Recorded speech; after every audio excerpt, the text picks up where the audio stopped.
Hello, ladies and gentlemen. Welcome to another draft review. We will take a look at the first draft from the LCK, Sandbox Gaming vs Afrika. Sandbox Gaming start off with a set ban. I already talked about that. I don't really think set is really a must ban, even though a lot of teams tend to prioritize this pick.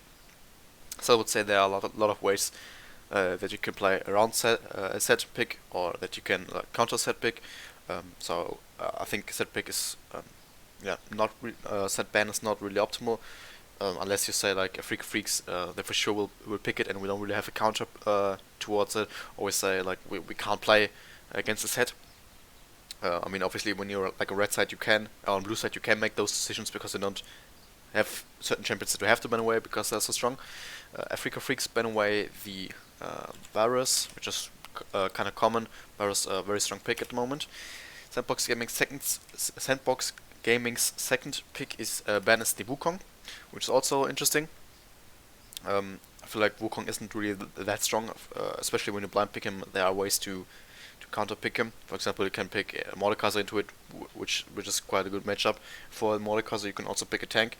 Maybe you will struggle then in like early games, but like mid game and especially late game, you should win out, because Wukong, I feel like is like really early game focused and has like a lot of damage early game, but in like later game team fights it doesn't really have a lot of damage, like overall in late game. So I would say Wukong, especially blind picks, is for sure counterable, and for me personally not really worth of banning him. Afrika ban out the Syndra, which is also common on red side. Obviously it gives you like a good can be picked for mid lane and bot lane, and is overall very strong at the moment. And Sandbox Gaming's last ban was the Kalista, which is interesting. I think it's a fine ban if you don't want to first pick it yourself. It's a good first or second pick on red side. It also gives you the opportunity to play Ezreal, because Ezreal will suffer on the laning phase versus Kalista. It's obviously hard to hit your skill shots as Ezreal versus Kalista, but you normally outscale as Ezreal. But yeah, obviously it helps you on laning phase, and Kalista's also a very strong pick. And Afrika's last ban is the Yuumi, which is interesting. They don't prioritize banning away the Graves, and overall, after the first couple of games in the SK, I've come to conclusion that they don't really prioritize Graves as much as they do, for example, in Europe. Which is interesting. I think Graves is really strong, especially a good counter pick into, for example, Trundle, which has a high priority. Not only in the LCK, but overall all over the world. So I think it's interesting that I don't ban away the Graves, which is also don't picked at all in this draft.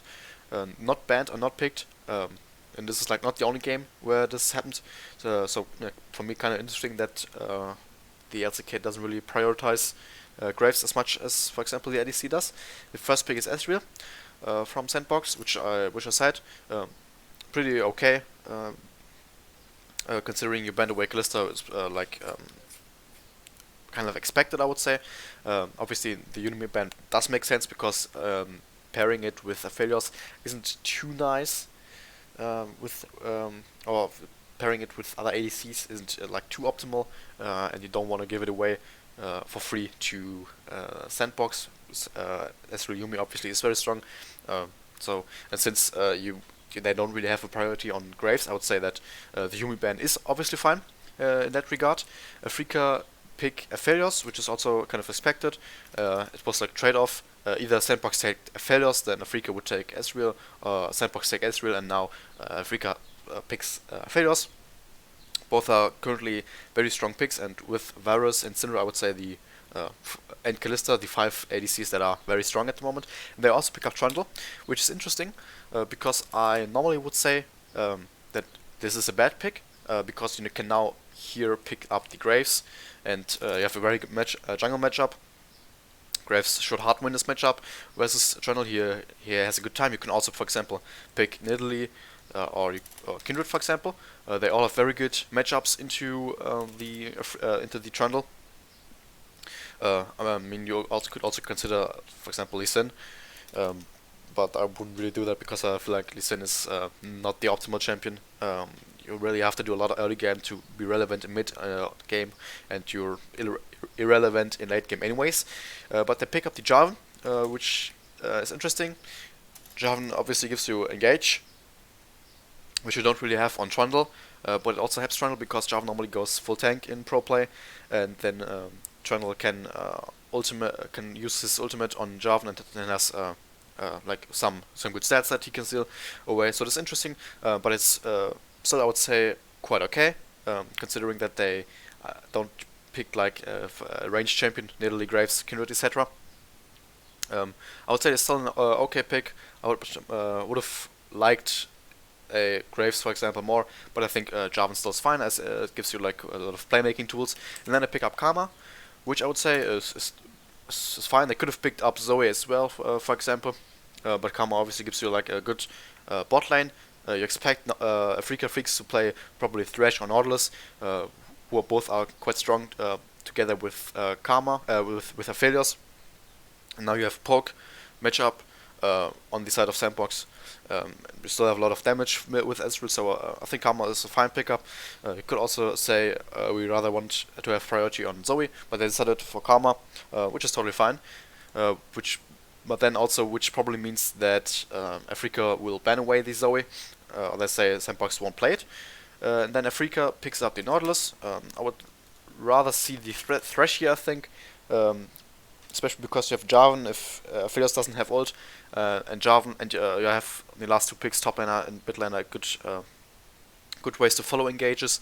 Aphelios has a tough time because if Jarvan ults him, he hasn't really a way. He does not have a way to get out of the ultimate. And with Thresh, for example, you could grab a Lantern, for example. So I would rather see a Thresh pick here, but I think Nautilus is also fine. And Afrika ban away the LeBlanc, which is interesting. I would say that LeBlanc ban is fine. Obviously, with the Jarvan ult onto LeBlanc, this is onto the Aphelios. LeBlanc has good time to, or has like a good opportunity to follow up on that engage. She has dashes, so she can follow up easily onto that. So I think it's a totally fine ban. Sandbox then ban away the Jace, which is interesting. So they might think that Afrika want to blind pick their mid laner and then last pick their top laner, and they have something in mind here. Probably in like an AD Bruiser, Aatrox maybe, that would be countered by Jace. It's interesting because I think you would rather try to prioritize the mid laner, or like you would rather want to counterpick the mid laner than the top laner, and I don't think that Afrika would blind pick Jace, but I'm also not sure. As I said in my preview video on the LCK, that I haven't watched too much LCK, so I'm not really sure if the top laner from Afrika Freaks plays a lot of Jace. Then the last ban on this red side is the Gangplank, which is also a fine ban. I think banning away the Azir, Corki, or Zoe would have been better, but on the other side, there are 3 possible champions that Sandbox could now pick up, and if you ban one, then there are still like 2 good options. So I feel like it doesn't really make a lot of sense, unless you say we have one certain champion that we don't want to play against. Gangplank is fine, because maybe you have something planned here as well. That would have a good time into that Gangplank would have gotten a good time into, and Gangplank obviously is a good blind pick, or is a good weak side pick when you say you want to play around Ezreal Karma, which you obviously could do. And then the last ban from Sandbox first is the On, which I also think is fine. I think the mid lane pool in general is a lot open, so it doesn't really make a lot of sense to ban away mid laners. I would still say you could ban away the Orianna. You already have 2 good teamfight champions. Orianna gives you protection for Aphelios, which he needs, because at the moment he doesn't really have a lot of protection. And on the other side would give you like a good teamfight tool. But yeah, On obviously gives you also a good teamfight tool. Is kind of protective as well, not really in the sense that, like, for example, Orianna or Thresh does, but with his ultimate he can knock up people that are close to Aphelios or try to attack him, and he also gives you like a lot of late game insurance, which on the side of Sandbox, for example, you don't really have a lot of late game at all. Afrika not really that much as well, but better on the side of Afrika than on the side of Sandbox because of the Aphelios. And then Afrika picks up the Mordekaiser, which is interesting, because I think there are ways to counter Mordekaiser, but they blind pick it, so this is interesting. Wukong obviously is countered by Mordekaiser, but yeah, I mean that doesn't really have a lot to do with Wukong. But it's interesting that they pick up the Mordekaiser blind pick. Probably then thinking about a AD mid laner, I would say. That you say, okay, we want to pick some kind of AP here, so we can have at least the option to go for AD, which we might think about. I'm not sure, maybe like an assassin, for example, Kiana, maybe. I'm not sure. Or maybe they say we want to pick Aatrox here. But yes, interesting. They pick up the Mordekaiser, especially blind pick, but Sandbox, they pick the Aatrox, which I would say is fine into Mordekaiser, but it's like, I don't know, the LCK teams tend to always pick Aatrox into every matchup, which is interesting, because they, like in spring, I noticed that they would even pick Aatrox into Ornn, into Zed, into everything. I mean, Aatrox is fine into all of these matchups, but there are ways to counter those matchups, which they don't really do, which is interesting. So they rather opt into something they know than something they maybe don't know as much, or is not as common. And then they also pick up the Azir. I said probably Zoe, Azir, or Corki would be a good pickup. Azir, Corki, and Zoe all give you like some kind of poke. But with Corki or Azir, you would get like some kind of late game insurance, and Azir obviously gives you kind of a little bit of playmaking tool in like the early or mid game. Obviously in late game you don't really want to make a lot of playmaking with Azir, because this is of course really dangerous, but it also gives you like a good follow-up onto the Jarvan engage, or like an Aatrox flank, because Jarvan, the Azir, and also the Ezreal together with the Karma, they are quite mobile, so they can follow up engages, but they also disengage quite good. So Sandbox Gaming now has a composition where they have engage, they have teamfight tools, they also have disengage tools. They can have at least a fine. They can walk into like rivers, etc. At least fine, because Jarvan is obviously tanky. It's not as great as like a really true tank, for example, as an Ornn, but it's still fine. So I think the Sandbox gaming side is looking quite good. And the Afrika's last pick is the Twisted Fate, which is interesting. Obviously, Twisted Fate can go AD, AP, or like a mix of both. So you have the possibility to go both sides. And also go like a mixed composition.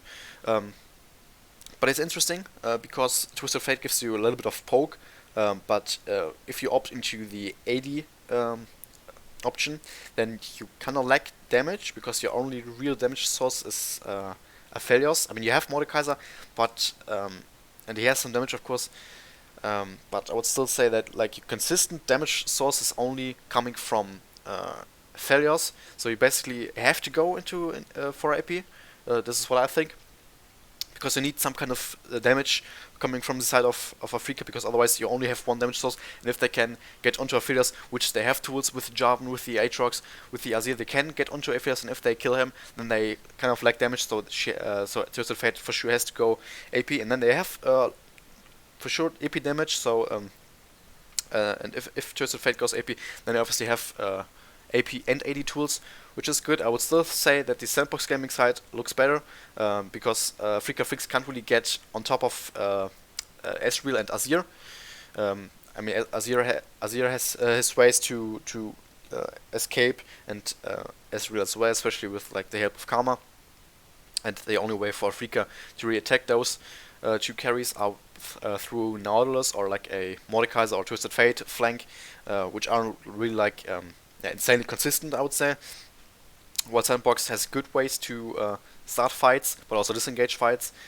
So yeah, I would say that Sandbox won the draft. Not incredibly much, not like a mile or something, but they for sure slightly won the draft. Yeah, I hope you enjoyed this draft analysis video. If you did, don't forget to like the video, subscribe if you haven't, and I'll see you guys next time.